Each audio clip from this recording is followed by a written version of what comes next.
Hi, I'm Daniel Andrews, owner and creator of Andrewsfootball.com. I've got a fantastic video as I break down the Los Angeles Chargers here. Now, if you're new to my channel, there's this button right down here. See it? See it? Bam! Hit that button. Become one of the greatest people on planet Earth. My channel is scientifically proven to make all your wildest dreams come true. So here's how my breakdown videos work. First thing I do is I break down what I like.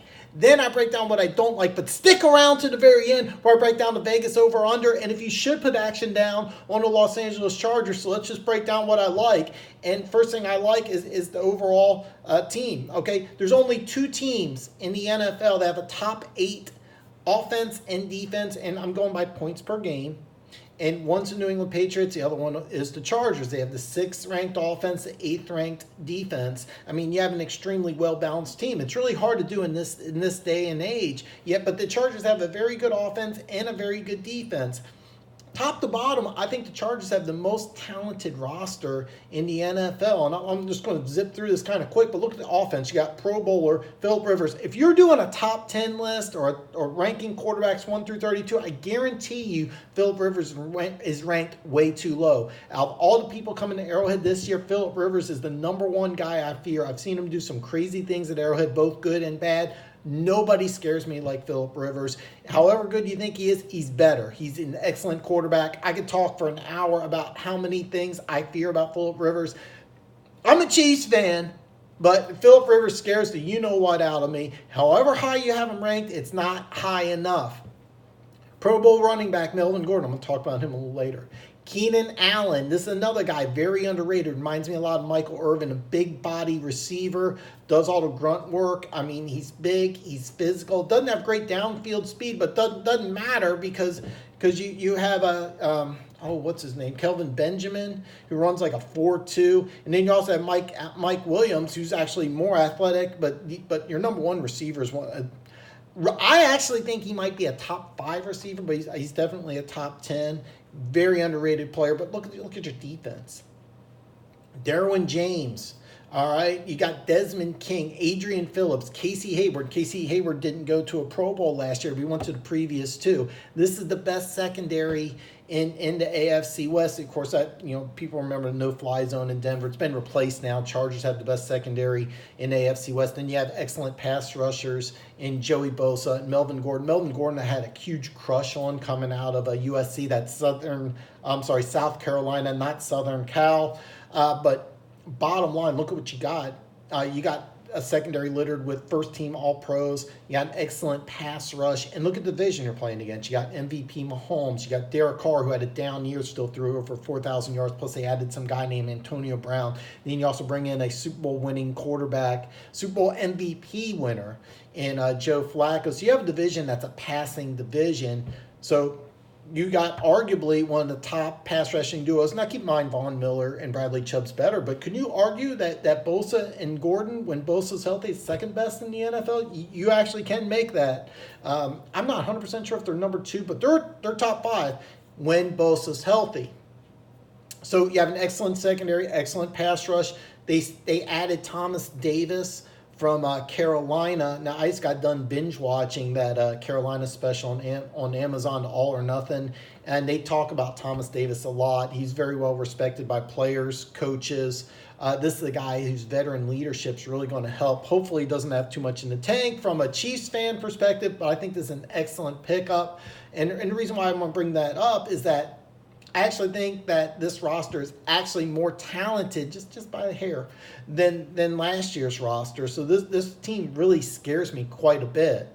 Another thing I like about this team is they start off 1-2. They start slow. I don't get it, but they finish strong. And I always say the same thing, is that how a team finished in 2018 is indicative of how they're going to do in 2019. Well, this team finished 11-2, so that's pretty good. You start off 1-2, you finish 11-2, so you're a 12-4 team. Wow.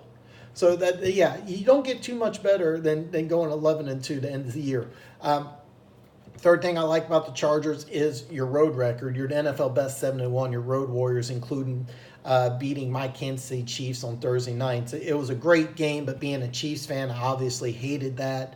So, but bottom line, there's not a better team in the NFL on the road than the Los Angeles Chargers. So just kind of recap all the things I like about the Chargers is that you have a top quarter of the league, top 8 in offense and defense. You're the most talented roster in the NFL, top to bottom. You also are bringing in veteran leadership, Thomas Davis, who I liked it before I saw the special. After seeing the special, I'm like, oh no, he's that guy. He's that type of veteran leadership. You really don't want that in one of your tough divisional rivals. And then you finish the season strong. And here's the thing, one of those 2 losses is to the Ravens.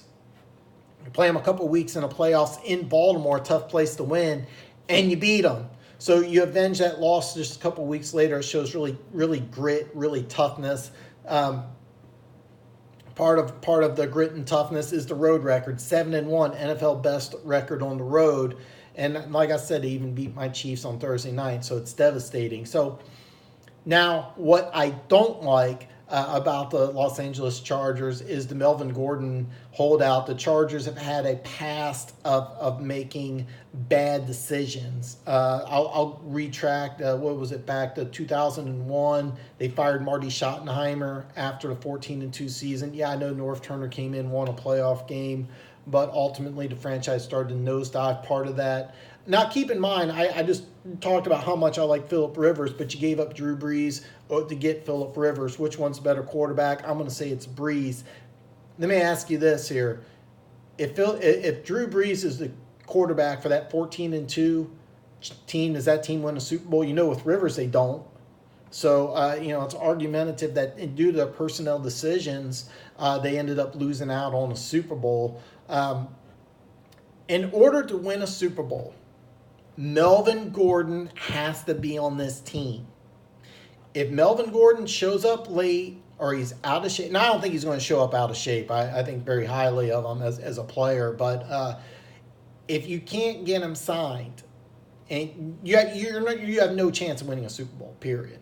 You need to fix this. And the history of the Chargers, it goes all the way back to 81 when they let go of Fred Dean and John Jefferson. So, I mean, it's been, of course, you have different owners and everything like that. But bottom line, the Chargers have had a history of making bad personnel decisions.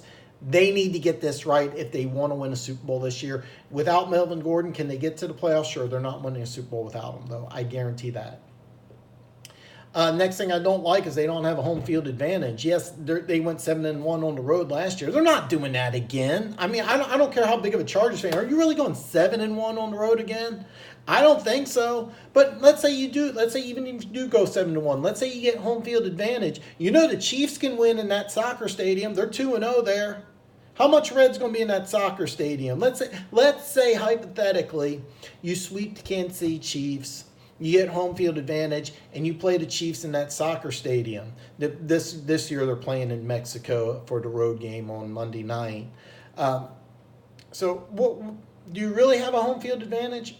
Do you really think that the Chiefs are really worried about, oh, no, we got to go play in front of 20,000 people in some soccer stadium where we've won our last 2 games? And then even if you lose the road game, it's in Mexico. Yeah. And then you want to tell me New England's going to be petrified? Hey, keep in mind, traveling all the way to the West Coast.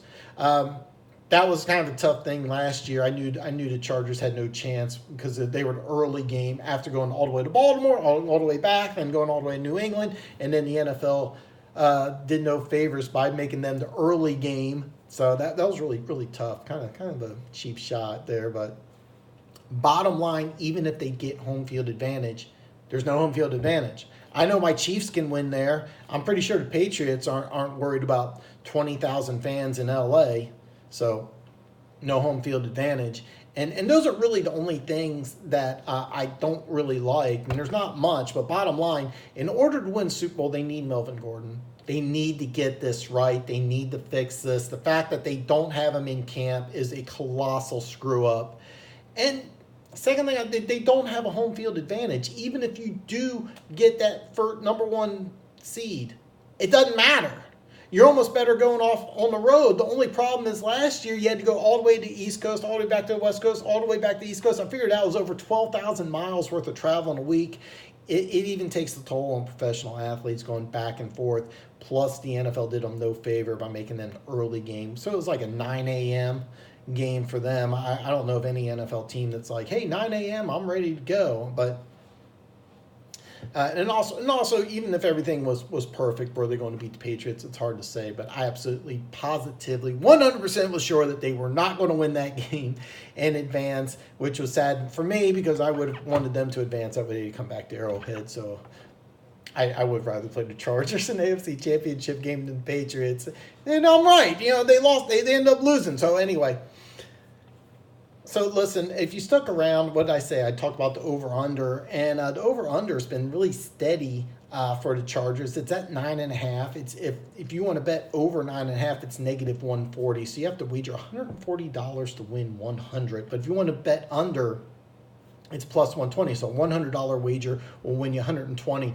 I got a feeling there's going to be a lot of action on the over. I think Melvin Gordon, if they're smart, they're going to get him signed. But even if they don't get him signed, I love over 9.5. I just don't like negative 140. I got a feeling this number is going to jump up to 10, and then you can make a reasonable bet. They won 12 games last year. I think on paper, if they get Gordon in, they're a better team. Even without Gordon, I would still bet over 10. I feel pretty confident about that. But here's the thing. If you're a Chargers fan or you just want to, I hate to say this because to win the AFC West, the Kansas City Chiefs are currently negative 225, which means I have to wager $225 to win 100. I'm not doing that. I'll be in Vegas next month. I'm not wagering that, but I probably won't because I think Chiefs are going to win the West, but the Chargers are plus 225.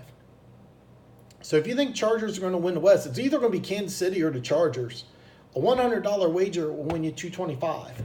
That's 2.25 times the investment for a more talented team. I would strongly suggest that if you got enough guts to bet on the Chargers, not only to win, I think it's going to jump up to 10, and I would still take 10.